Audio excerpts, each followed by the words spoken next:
કેમ છો? આજે હું તમારી સાથે શેર કરીશ દૂધીના ભજીયાની રેસીપી.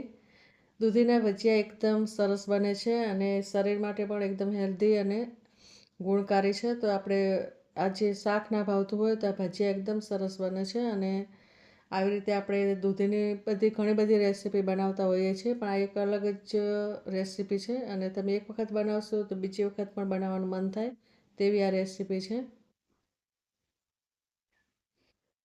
આવી રીતે આપણે આ દૂધી છે એને છીણી લેવાની છે. હવે આપણે એક બાઉલમાં ચણાનો લોટ લઈશું. આ વજનમાં 300 ગ્રામ છે. હવે આપણે અંદર વરિયાળી એડ કરીશું. વરિયાળી આપણે 1 ટીસ્પૂન એડ કરી છે અને અજમો પણ આપણે 1 ટીસ્પૂન એડ કરીશું. હવે આપણે મીઠું છે તે સ્વાદ અનુસાર લેવાનું છે. હવે આપણે મરચું એડ કરીશું 1 ટીસ્પૂન અને ધાણા જીરું 1 ટીસ્પૂન એડ કરીશું. હવે આપણે લીંબુનો રસ એડ કરીશું 1 ટીસ્પૂન.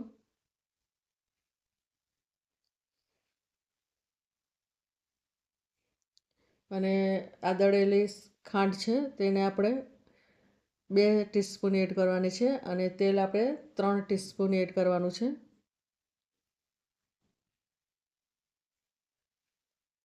હવે આપણે બરાબર મિક્સ કરી લઈશું.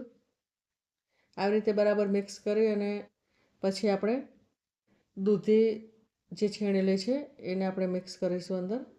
અને લીલા મરચાં મેં ઝીણા કટિંગ કરીને લીધેલા છે તે પણ આપણે એડ કરીશું અંદર.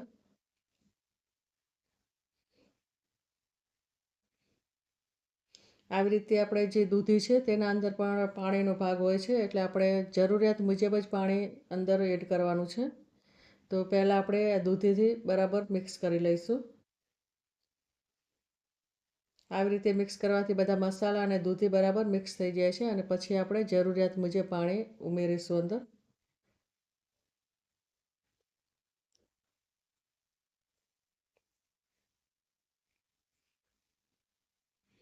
દૂધીના લીધે આપણે પાણી અંદર ઓછું ઉમેરવાનું છે.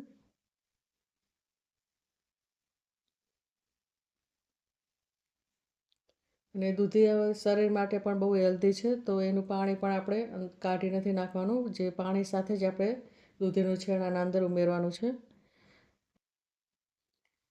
હવે આપણે બરાબર મિક્સ કરી અને ઢાંકીને 10 મિનિટ સાઈડમાં મૂકી દઈશું.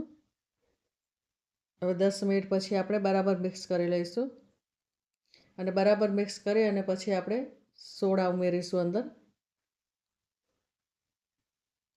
સોડા આપણે 1/2 ટીસ્પૂન ઉમેરવાના છે અને બરાબર મિક્સ કરી લેવાનું સોડા ઉમેરીને.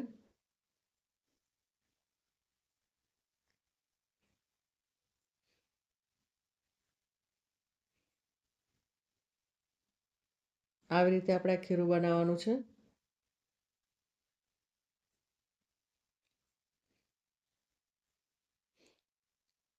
હવે આપણે તેલ છે તેને આપણે એકદમ ગરમ નથી કરવાનું, મીડિયમ ગરમ થાય એટલે આવી રીતે આપણે આ ભજીયા તળી લેવાના છે.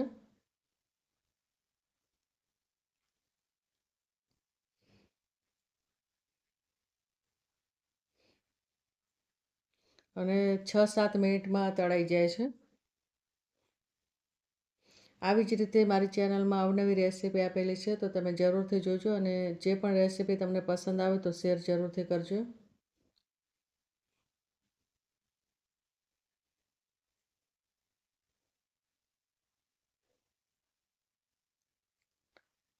આવી રીતે આપણે બધા જ ભજીયા બનાવી લેવાના છે.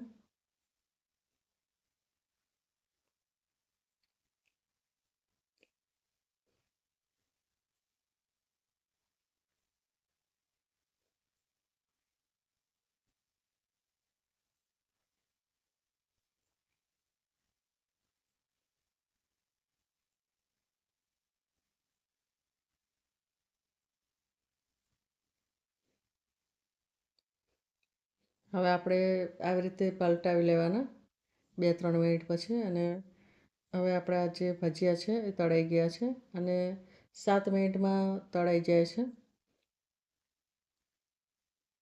અને ટેસ્ટમાં પણ એકદમ સરસ લાગે છે. અને તમે કઢી સાથે, સોસ સાથે, ચા સાથે ખાઈ શકો છો.